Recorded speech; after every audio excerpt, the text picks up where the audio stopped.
Hello po. Another secret po ng bougainvillea. I-reveal na Lolosi.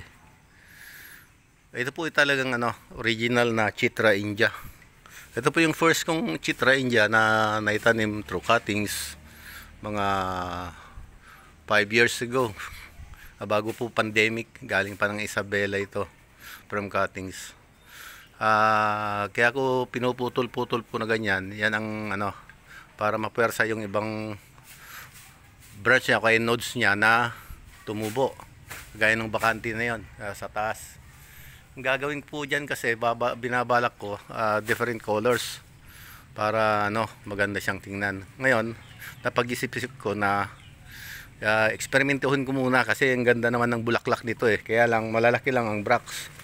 Kaya hindi nila masyadong na-appreciate. Pero ito yung 8 magical colors ang niya, bulaklak. Kaya maganda ring eksperimentuhin kung paano siya pagandahin. Ito po ay katulad ng Sophia Indiana saka Munduring na nagbibigay po siya ng parang rainbow na kulay ng bracts. Yung pinakabulaklak po niya. Kaya maganda. Kaya eksperimentuhan ko po muna kasi panahon po ngayon ng pagpapabulaklak na.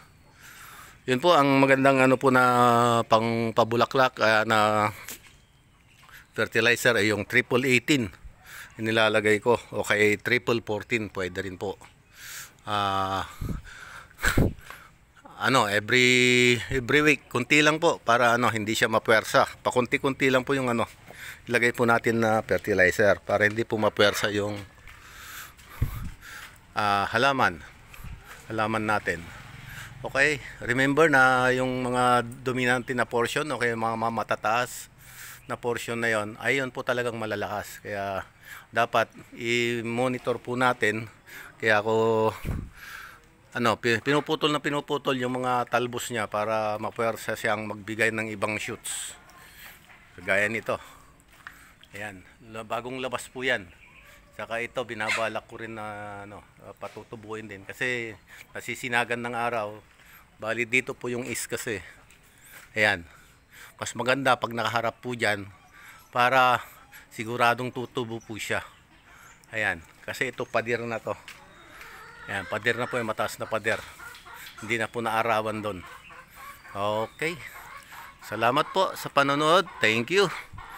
Have a blessed afternoon po sa ating lahat. Pinagpalang hapon. Masantos yung araw po, mga karo. Bye-bye.